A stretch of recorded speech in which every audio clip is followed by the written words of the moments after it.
देखने में ज़िंदगी जितनी आसान, सादी और हमवार नज़र आती है, हकीकत में ये इसके बिल्कुल बरअक्स होती है। इंसान अपनी ज़िंदगी के तजर्बात से बहुत कुछ सीखता है और ज़िंदगी के पढ़ाए हुए सबक इंसान को सारी ज़िंदगी याद रहते हैं। वो कहावत तो आपने सुनी होगी कि मछली हमेशा पत्थर चाट कर ही वापस आती है। बैरून मुल्क आने वाले पाकिस्तानियों का हाल भी बस उसी मछली की तरह होता है। वो जब एक दफ़ा बाहर के मुल्कों की ज़िंदगी देख लेते हैं, उसका भरपूर तरीके से मज़ा चख लेते हैं और जब उनको एहसास हो जाता है कि ये अंगूर हमारे लिए खट्टे हैं, तो तभी वो लौट के अपने मुल्क को वापस जाते हैं। आज आपके साथ यहाँ पे यूके में आने वाले एक ऐसे ही पाकिस्तानी नौजवान की कहानी शेयर करने जा रही हूँ, जिसे कि यहाँ के मुश्किल हालात ने इतना लताड़ा कि सिवाय अपने वतन वापसी के उसके पास कोई और चारा बाकी ना रहा। बिस्मिल्लाहिर्रहमानिर्रहीम, अस्सलाम वालेकुम एवरीवन। एक नए दिन और एक नए व्लॉग का आगाज़ करने जा रहे हैं और जी आज की ये जो वीडियो है वो उन तमाम पाकिस्तानियों के लिए मशअल राह का काम करेगी जो कि स्टिल बैरून मुल्क आना चाहते हैं। आपको ये बात अक्सर बताई जाती है कि यहाँ पे यूके के हालात इस वक्त उस तरह से नॉर्मल नहीं हैं जैसे कि कभी ये एक दौर में हुआ करते थे। एट द मोमेंट क्या है कि अभी यूके खुद एक क्राइसिस में से गुजर रहा है। हर चीज़ यहाँ पे महंगी है। यहाँ पे सर्वाइवल की जंग लड़ना बहुत ज़्यादा मुश्किल हो चुका है। लेकिन स्टिल इसके बावजूद क्या है कि लोग यहाँ पे जो है ना वो अपनी ज़मीनें जायदादें बेच के, अपने घर बार बेच के, अपना जमा जमाया कारोबार बेच के इन कोशिशों में यहाँ पे यूके में आ जाते हैं कि भी यहाँ पे आके पैसा कमाने के चांसेस बहुत ज़्यादा हैं। यहाँ पे बहुत ढेर सारी अपॉर्चुनिटीज़ हैं और यहाँ पे तरक्की करने के मौके बहुत ज़्यादा हैं। लेकिन ये बात एक दौर में सच्ची हुआ करती थी। बट अभी प्रेजेंट सिनेरियो में क्या है कि यहाँ पे वो लोग जो कि पहले से आ चुके हैं और काफ़ी अरसे दराज से यहाँ पे मुकीम हैं, उनके लिए ही यहाँ पे सरवाइव करना बहुत ज़्यादा मुश्किल हो रहा है। तो नए आने वालों के लिए यहाँ पे आके अपने आप को स्टेबल करना, अपना कोई स्टेटस हासिल करना या यहाँ पे रहते हुए सेविंग्स के नाम पे ढेरों ढेर बचतें करके उसको अपने वतन वापस भेजना इंतहाई नामुमकिनात में से हो चुका है। अब जी वक़ार भी यहाँ पे यूके में वर्क परमिट लेकर आया था और आने से पहले उसने क्या कि भी अपने वालदैन से ये डिमांड की कि वो अपना आबाई घर बेचें और वक़ार को पैसे दें ताकि वो वर्क परमिट बाय करे और यहाँ पे यूके में आ जाए। और वादा उसने ये किया था कि वो जैसे ही यहाँ पे यूके में आ जाएगा तो आके यहाँ पे मेहनत करके उसने पैसे जो हैं वो वालदैन को ही वापस भेजने हैं। तो क्या है कि भी एक की बजाय 2 नहीं बल्कि 10-10 घर बना सकेंगे। बड़ा ही सुहाना ख्वाब था, वालदैन ने भी इस बात को एडमायर किया और इस चीज़ को रियलिटी को वो भी जानते थे कि बैरून मुल्क जाके पैसा कमाने के चांसेस बहुत ज़्यादा हैं। अब जी वक़ार ने ना पाकिस्तान में एमबीए किया हुआ था और सरगोदा से उसका ताल्लुक़ था और बहन भाइयों में ये सबसे ज़्यादा बड़ा था। साथ ही साथ क्या कि फिर पाकिस्तान में रहते हुए एमबीए करने के बावजूद इसको क्या था कि वहाँ पे कोई भी नौकरी नहीं मिल रही थी। इसलिए उसने अपने वालदैन से ये डिमांड की, घर का सबसे बड़ा बेटा था, तो उसकी ये डिमांड जो थी ना वो वालदैन ने समझा कि भी बहुत ही मतलब प्लानिंग के साथ चल रहा है, पढ़ा लिखा है, जवान खून है और ये कि भी अगर इसको आगे तरक्की करने के मौके फ़राहम किए जाएँगे, तो यकीनी तौर पे ये ज़िंदगी में कामयाब हो जाएगा। अब उसके जो वालिद थे ना उन्होंने अपना आबाई घर बेचा और यूके का जो वर्क परमिट है ना उसे ख़रीदने के लिए उसे कोई 20 से 25,000 पाउंड प्रोवाइड किए और ये वर्क परमिट जो था वो 5 साल के लिए उसने लिया था और रास्ता उसने ही बड़ा ही मतलब स्मूथली बनाया था कि भी 5 साल के लिए यहाँ पे यूके का वर्क परमिट लेगा और फिर उसके बाद क्या है कि भी उसकी यहाँ का आईएलआर जो है ना इंडेफिनिट लीव टू रिमेन वो हासिल कर लेगा। उसके बाद क्या है कि भी उसकी ज़िंदगी आसान हो जाएगी। अगर शादी हो जाती है तो अपनी बीवी को भी यहाँ पे अपने पास यूके में ले आएगा, वालदैन को ढेरों ढेर पैसा कमा के भेजेगा। एक घर नहीं बल्कि कई एक घर जो हैं वो ये लोग जो है ना वो पाकिस्तान में बनाने में कामयाब हो जाएंगे और साथ ही साथ वक़ार को ये था कि अगर मैं यूके में जाके अपना आप इस्टेब्लिश कर लेता हूँ, वहाँ की नेशनैलिटी वगैरह ले लूँगा, तो ये है कि उसके जो 2 छोटे भाई हैं वो भी यहाँ पे यूके आ जाएँगे। इससे क्या है कि घर में वारे न्यारे हो जाएँगे और घर की जो तंगदस्ती है ना वो ख़त्म हो जाएगी। प्लानिंग तो बड़ी ही उसने वहाँ पे बैठे हुए स्मूथली की थी और बड़ी ही मतलब समझदारी के साथ की कि भी वहाँ पे पाकिस्तान में बैठे हुए उसने एक फूड शॉप का वर्क परमिट ले लिया था और ये सारा काम ना उसने वहाँ पे बैठे हुए एजेंट्स के थ्रू किया था। ये बात मैं आप लोगों को बताती चलूँ कि वहाँ पे पाकिस्तान में बैठे हुए जो ये वीज़ा लगवाने वाले एजेंट्स होते हैं ना, वो जो सुहाने ख्वाब आपको दिखाते हैं ना, रियलिटी उसके बिल्कुल अगेंस्ट होती है। खैर जी, अब वकार ने ना वहाँ पे जितनी भी वर्क परमिट लेने की फ़ीस थी ना, 5 साल का वर्क परमिट था, वो लेने के लिए उसने वो फ़ीस वहाँ पे पे ऑफ की, वीज़ा वगैरह लगवाया और यहाँ पे यूके में आ गया। अब जी मैनचेस्टर में वो आया था और एक फूड शॉप थी, मतलब कोई फ्रेंचाइज़ वगैरह नहीं थी और ना ही कुछ इस तरह से, बस एक पिज़्ज़ा मेक करने की ना फूड शॉप थी। वहाँ पे उसने ये वर्क परमिट हासिल किया था और मतलब वर्क परमिट का मैं आपको बताती चलूँ कि अगर वो 5 साल के लिए उसको मिला था ना, तो उसने वहीं पे उसी शॉप में ये काम करना था, यानी कि पिज़्ज़ा मेकिंग का उसने काम करना था और उसके अलावा वो कहीं पे भी और जॉब नहीं कर सकता था। अब जी ये जो वर्क परमिट है ना, इसके नाम पे बहुत सारे लोगों के साथ यहाँ पे स्कैम हुए। कुछ ये जो ओल्ड एज होम होते हैं और ये केयरर वीज़ाज़ होते हैं, इसमें तो बहुत ढेर सारे स्कैम्स हुए थे, लेकिन ये जो फूड शॉप के बिज़नेस हैं, इन्होंने क्या किया कि इन्होंने ना कोई 10 के करीब लोगों को ना इसी तरह से वर्क परमिट दे दिया और उन्होंने उसकी बेस ये बनाई थी कि भी उनको आधी लेबर जो है वो मॉर्निंग टाइम में चाहिए और आधी जो है वो इवनिंग की शिफ्ट चलाने के लिए चाहिए और उनका फ्यूचर में ये प्लान है कि वो अपनी इस फूड शॉप को जो है ना वो एक फ्रेंचाइज में चेंज करना चाहते हैं, यानी कि यूके के डिफरेंट सिटीज़ में वो इसकी ब्रांचेस जो हैं वो लॉन्च करना चाहते हैं, तो इसलिए उनको काफ़ी हैवी लेबर चाहिए।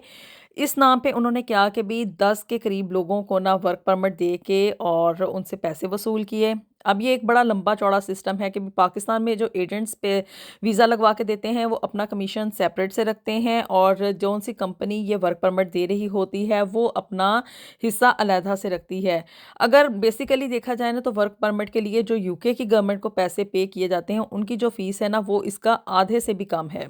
खैर जी, अब वकार जो था वो वर्क परमिट लिया उसने 5 साल का और पाकिस्तान से यहाँ पे मैनचेस्टर में आ गया। आके क्या कि भी उसने ना अब उस पिज़्ज़ा शॉप के अंदर ना काम करना शुरू कर दिया। कोई तकरीबन 2 साल का अरसा गुज़रा होगा और उसको ऐसे लग रहा था कि ज़िंदगी बड़ी ही स्मूथली चल रही है। सुबह वो उसी शॉप में जो था वो जाके उसको ओपन करता था और रात गए तक ना वो शिफ्टें लगाया करता था। यानी कि डबल-डबल शिफ्ट में वो काम किया करता था और जो था उसको रिहाइश भी उन्होंने वहाँ पे 5 के करीब लोगों को ना अपने इस पिज़्ज़ा शॉप में ही एक कमरे में रिहाइश दी हुई थी। वहाँ पे ज़मीन पे ही उनके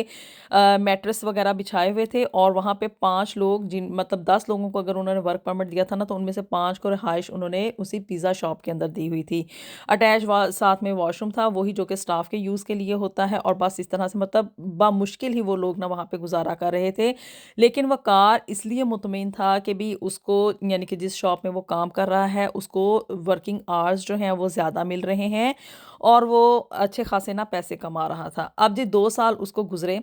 और बड़ा उसको लग रहा था कि भी उसने ज़िंदगी का बड़ा अच्छा फ़ैसला किया है, घर में पीछे पैसे वगैरह भी भेज रहा था। यहाँ पे आके रहने के लिए जो रहाइश के नाम पे उसको घर का, यानी कि कमरे का किराया वगैरह देना था, बिजली और गैस के बिल वगैरह पे करने थे, कौंसल टैक्स पे करना था। इससे भी उसकी जान छूट गई, जिसकी वजह से क्या था कि उसको सेविंग्स बहुत ज़्यादा हो रही थी। फिर जी 2 साल के बाद क्या हुआ कि वो जिस पिज़्ज़ा शॉप के वर्क परमिट लेकर आया था ना, उन्होंने उसकी छुट्टी करवा दी। ये कह के कि भी हम हमारे पास यहाँ पे यूके में क्राइसिस चल रहा है,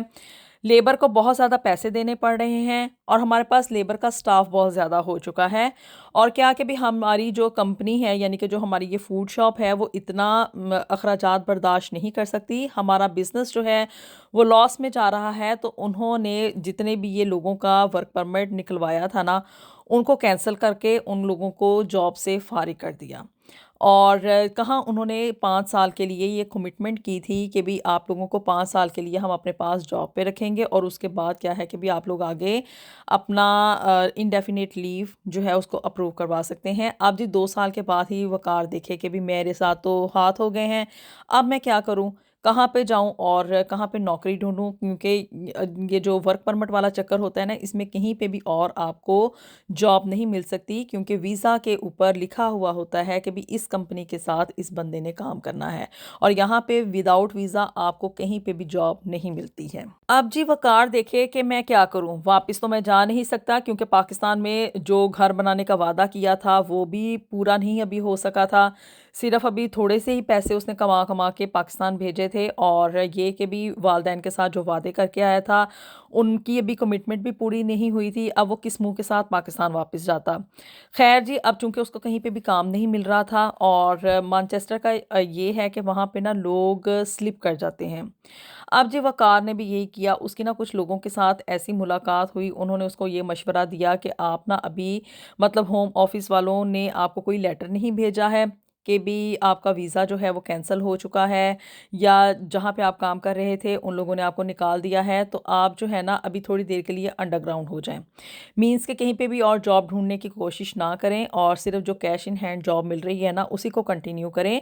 क्योंकि जो भी आपके हाथ आ रहा है ना वो उस चीज़ से बेहतर है कि आप वापस पाकिस्तान चले जाओ।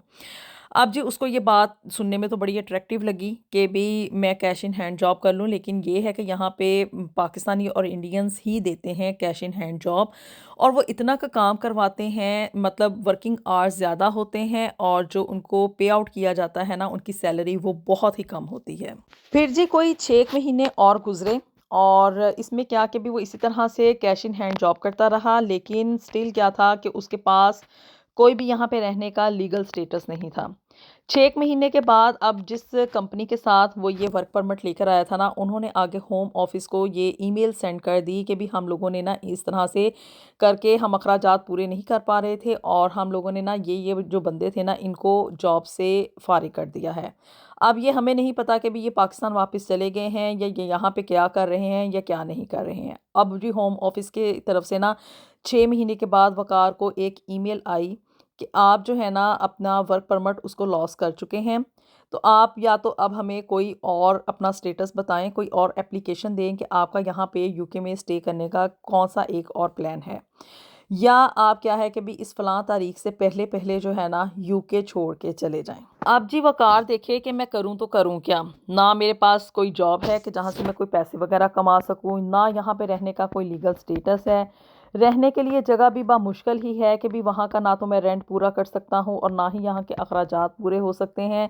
खाना पीना भी मुश्किल हो रहा था और बेचारा इस हद तक मजबूर हो चुका था कि पैसों की कमी की वजह से उसको यहाँ पे जो ये फ्री फूड देने के डोनेशन कैंप्स वगैरह लगते हैं या जो ये सेंटर्स वगैरह होते हैं ना वहाँ से जाके वो फ्री फूड लेकर आता था और उससे मुश्किल जो था ना वो 4-5 दिन का ना गुजारा किया करता था। फिर इसी तरह से किसी और कैंप में जाता था, वहाँ से फ्री फूड लेकर आता था और फिर आगे मज़ीद 4-5 दिन और गुजारा किया करता था, क्योंकि खर्चने के लिए उसके पास पैसे बिल्कुल भी नहीं थे। अब जी उसने बड़े हाथ पैर मारे कि उसको कहीं और का ना वर्क परमिट मिल जाए या कहीं पे और किसी और वीज़ा कैटेगरी में ना वो स्विच कर सके।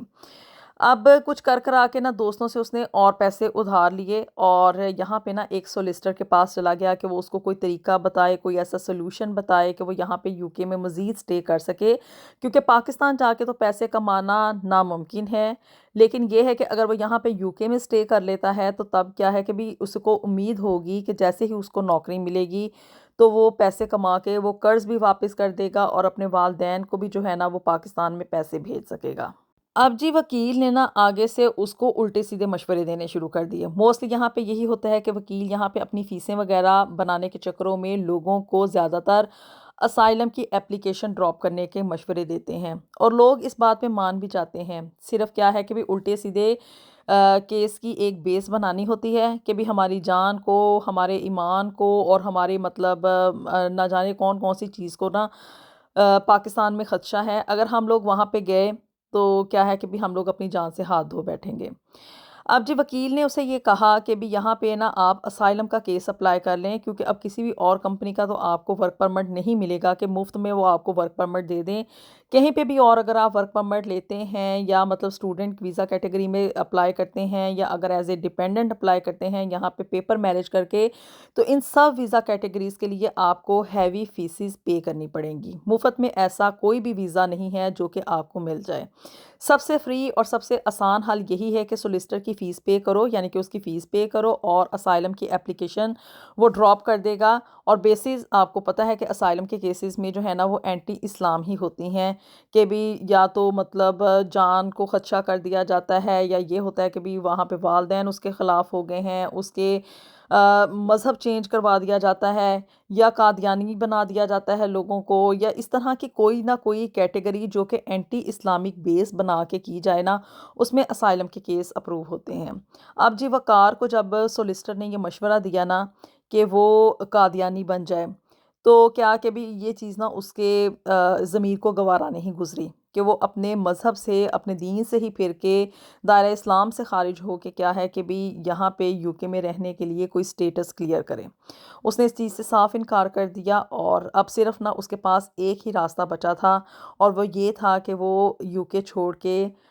यानी कि डिपोर्ट होने से बेहतर है कि वो ख़ुद अपनी मर्ज़ी से पाकिस्तान चला जाए। अपने वालदैन से उसने मशवरा किया तो उसके मतलब ज़ाहिर-सी बात है बाप ने इस चीज़ को नहीं उसे अलाउ किया कि वो ऐसी कोई भी बेस बनाए जिसकी वज़ह से क्या है कि लोग ये जाने या ये पहचाने कि ये लोग जो है ना वो दायरा इस्लाम से ख़ारिज हो चुके हैं। ख़ैर अब उसके पास सिर्फ़ और सिर्फ़ एक ही रास्ता था और वो रास्ता ये था कि उसको यूके छोड़ना पड़ा। चाहे मजबूरी में ही छोड़ना पड़ा, उसके लिए यहाँ पे कोई रास्ता बाकी नहीं बचा था।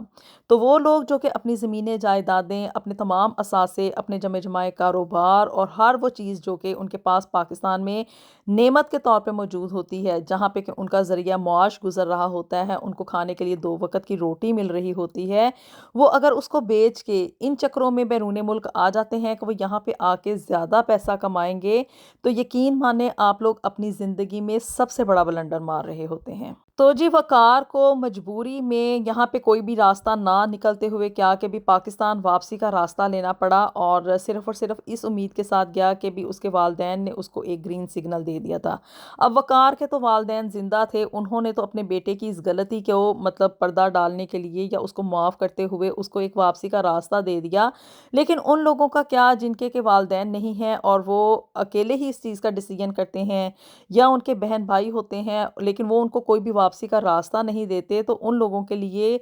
मतलब ज़िंदगी जो है ना वो बड़ी मुश्किल हो जाती है। तो इस तरह के कोई भी फ़ैसले लेने से पहले इन चीज़ों को फ़िगर आउट कर लिया करें कि भी हमने जो एक रास्ता हमने क्रिएट किया है ना कि भी हम इस रास्ते के ऊपर चलते हुए यूके की नेशनैलिटी या कहीं की भी नेशनैलिटी ले लेंगे। अगर वो हमारा प्लान फ़ेल हो जाता है तो हमारे पास प्लान बी क्या होगा? इसी तरह से प्लान सी जो है उसको भी प्लान आउट किया करें। तब कहीं जाके जो है ना कोई कदम उठाया करें और इंतहाई कदम उठाने से पहले ज़िंदगी में 10,000 सौ मर्तबा सोच लिया करें कि सिर्फ़ कामयाबी ही ये ज़रूरी नहीं है कि जो आपने सोचा है वो ही कुछ हो। चीज़ें उसके बिल्कुल बरक्स भी हो सकती हैं और रियलिटी जो है वो हमेशा ये नहीं होती कि जो आपने सोच लिया है वो ही कुछ होगा। हकीकत इसके बरक्स भी हो सकती है।